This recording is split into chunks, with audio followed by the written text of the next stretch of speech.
urama lifti ndaguha gifti inyemerera ntware.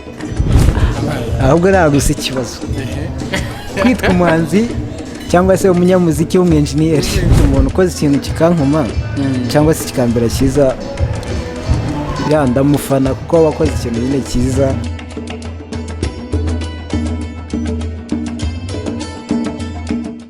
Ko rero nagiye mbibabwira n'ubundi tubahaye ikaze hano kuri URUYENZI TV.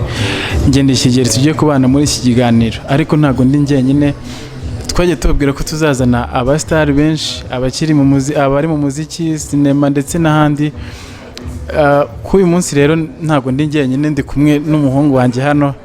Reka dutangire abibwira nawe nk'umuntu w'umugabo. Bimeze bite? Yaman ni fresh, beze bon. Ivuge nk'umuhanzi kugira abantu bahite bamenya ngo turi kumwe nande. Yaman urama lifti ndaguha gifti inyemerera ntware. Uyu muhanda ni mwiza birenze w'inteze jam, uretse kugutwara neza ndakugira ikirangirire, menya kutwawe n'icyapa pare sinkoresha ibibababa. Yaman it's your boy. Mwamaze kubyumva rero, ni Bobo Igaba.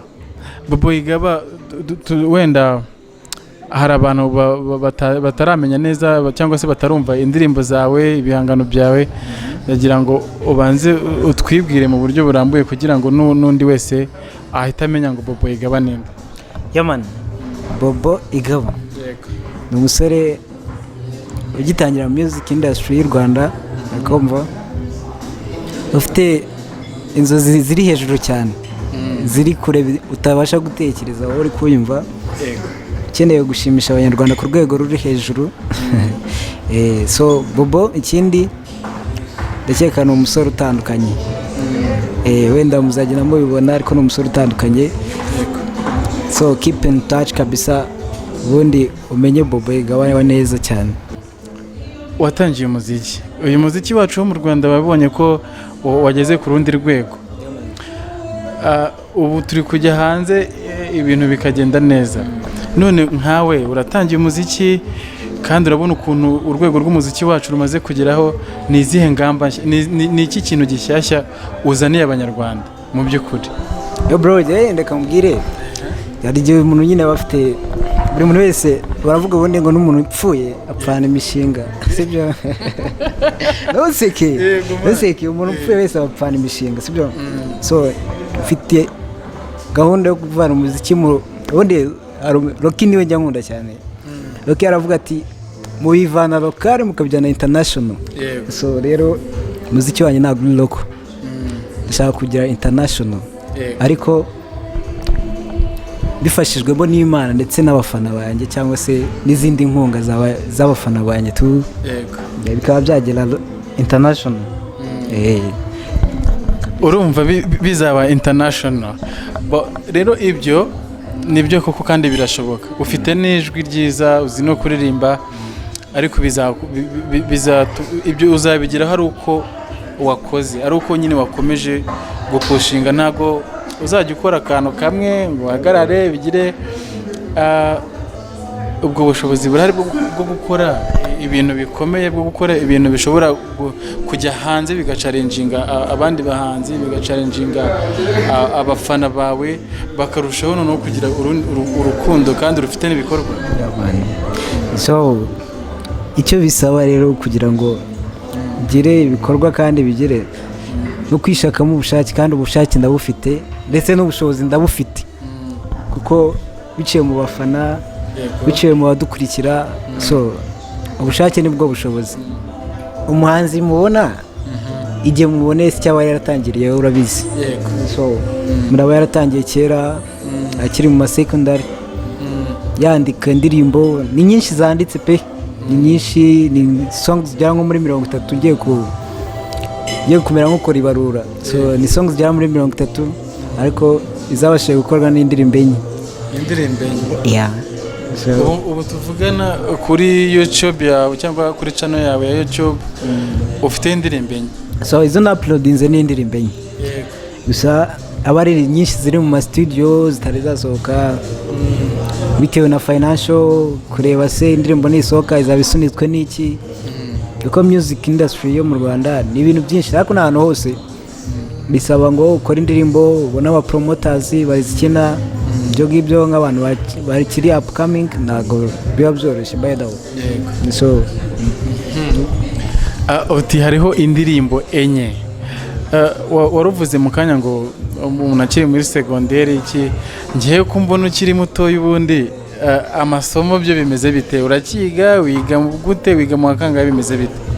so ntago nkuze biri hejuru cyane, ariko narangije secondary 2019 nibwo narangije secondary. So ubu ngubu ndi umunyeshuri, nabwo kuko urabizi kwiga ntabwo bijya bishira.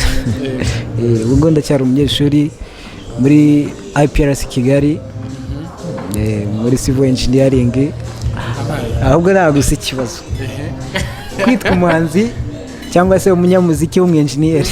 Ngewe ubwo nicyo kintu nangiye kukubaza, for wiga civil engineering, none ubwo wubatse no kuririmba uzabifatanya gute musore, ko numva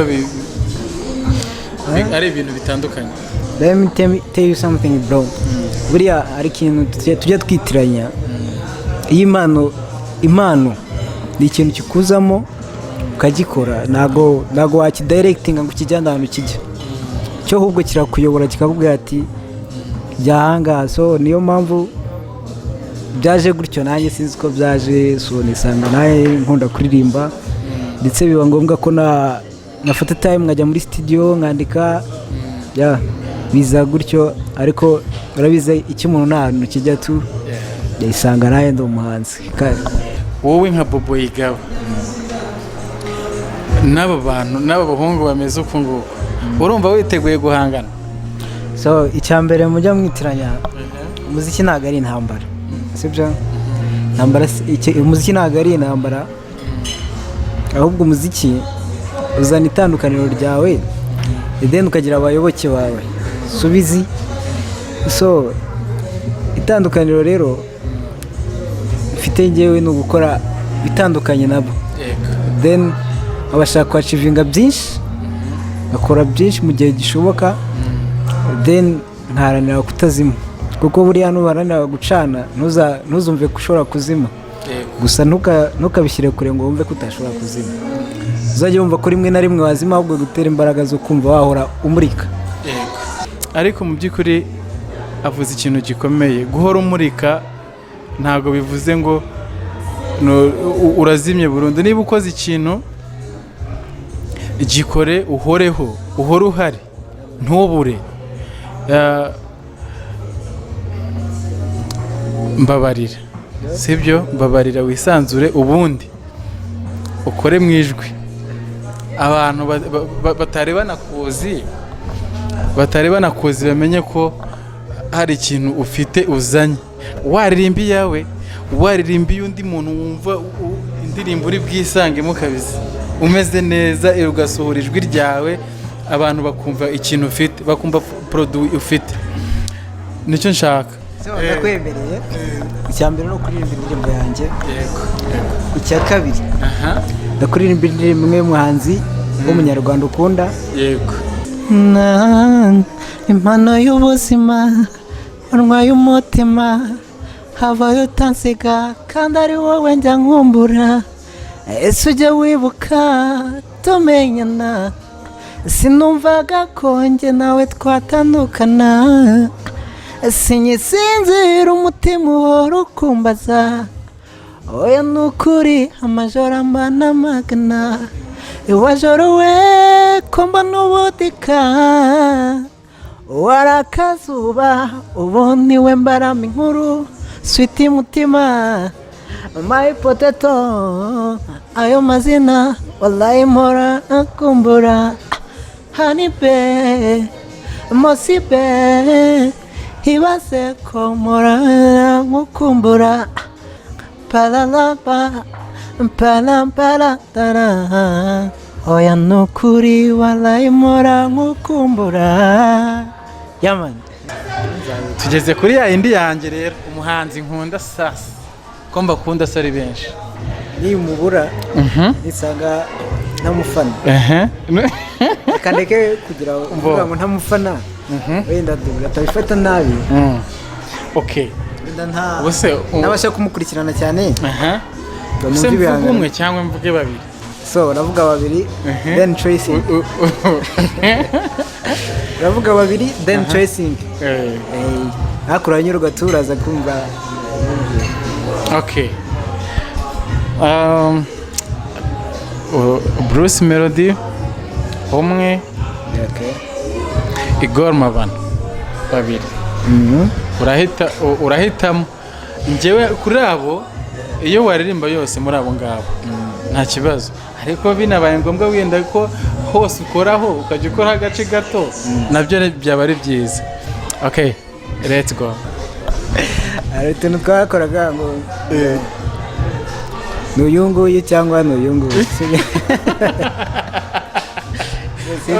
sinzi niba ntibikoreshe none nta kibazo uko aho wahitamo hose ntaribi umutima urakumbaza udese yagiye he gutwasangiye akabisi none agahiye dore karaje inzu mbanye nini uburiri bumbanye bunini kubeshya ni kubi kubeshya ni kubi baby ereka nanjye ndakumva oya sinkurenganya byari ibihe bigoye twiciraga isazi mu maso kandi uri maso y'inyana ntibyari kuramba baby ereka nanjye ndakumva oya sinkurenganya byari ibihe bigoye twiciraga isazi mu maso kandi uri maso y'inyana ntibyari kuramba niwumva iyi ndirimbo ijya kwibutsa ibihe byiza twagiranye nubwo wansize njyenyine sinakurenganya ibintu gusabira ngo uzabona ibyishimo gusa iyo utege para iye para gege gusa iyo utegereza umuntu ukoze ikintu kikankuma cyangwa se kikambera cyiza ndamufana kuko wakoze ikintu nyine cyiza ntabwo njya mbasha kurobanura mvuge ngo uyu nguyu ngo mbe addicted kuri we tu kuko nizera ko buri muntu wese ashobora kugira ikintu anyugura urabizi ibintu nk'ibi ngibi bisaba ko ibintu byose ukoze hari abantu baba wireferaho uvuga ati uyu nguyu hari akantu yakoze karankoma so ndakeka ko nshobora gukora akantu karenze ako ngako nta muhanzi navuga ngo uyu nguyu mpagazeho mu muziki pe abahanzi ni benshi cyane ariko buri muntu wese aba afite ikintu atandukaniyeho n'undi ahasigaye ni ahanyu nk'abafana kugira ngo namwe mumutere inkunga azamuka agire ibindi bintu akora bifite imbaraga agenda agere ku rwego rw'abandi bahanzi bakomeye gira ikintu usaba ubwira abafana bawe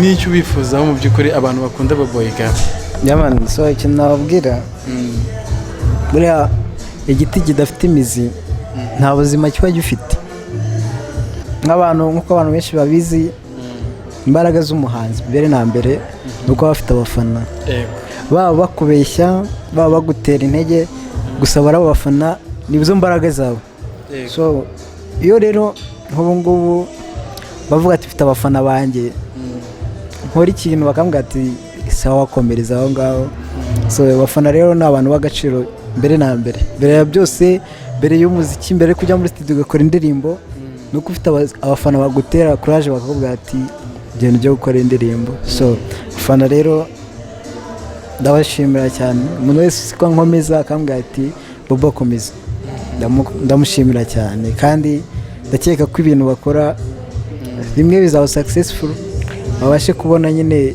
ikintu bakoze baby marifti changirange ya signature design yawe ndatwara neza cyane. You gonna feel this free space, you go feel this love in your blood and the feelings. Abo bandi ntubiteze, I'm the king, you're the queen of these feelings. You gonna feel this love, you go follow me. Ayo marifti lifti ajaba yanjye gusa yelele baby marifti changiranjye yanjye signature design yawe ndatwara neza cyane. Uramarifti ndaguha gifti inyemerera ntware. Uyu muhanda ni mwiza birenze bineza jawe. Uretse kugutwara neza ndakugira ikirangirire. Menya kutwara icyapapare sinkora shibi baba yeah. Baby marifti changiranjye ya signature design yawe ndatwara neza cyane. Uyu rero ni Bobo Igaba, twari turi kumwe hano kuri URUYENZI TV. Mwamwumvishe n'umuhanzi, araririmba, zikuririmba neza, afite indirimbo nyinshi ziri kuri YouTube channel ye, yitwa Your boy Bobo Igaba. N'ubundi ni Bobo Igaba. Ujya kuri YouTube ugakora subscribe, ubundi nawe ukamufasha ukamutera inkunga. Bobo, reka tugushimire, wakoze cyane kwitabira ubutumire bwacu. Kandi n'ikindi gihe cyose wazana ibintu hanze watubwira. Ndahari cyane. Urahari Kabisa. Urahari? Ndahari cyane. Okay. URUYENZI TV, ngende Kigeri on the top, hejuru cyane, turi kumwe ibihe byose. Ya nkuko rero nkuko nabibabwiraga, ngende Kigeri on the top, hejuru cyane, turi kumwe. Mwamubonye yari Bobo Igaba, twari turi kumwe. Mumushyigikire kandi azabishobora, ndabizi. Ni impano afite, ni impano iri muri we. Ni umuhanzi mu by'ukuri ufatika kandi birashoboka. Dushyize hamwe twakomeza tugatera umuziki wacu imbaraga. Turashimira cyane. Hano hantu tuba turi ni Kaizen Hotel, tuba turi kumwiherera hano Nyabugogo ku muhanda ujya Kimisagara, niho tuba turi korera ibi biganiro. Ntabwo wabwiye ko Kaizen Hotel ari ahantu ushobora gusohokanira n'umukunzi wawe ukabyifuza umwaka wose. Reka rero tubashimire, dufatanyije na Bobo Igaba, ndetse yababwiye ko Kaizen Hotel nawe ayizi, buriya yarahasohokeye. Turabashimiye cyane.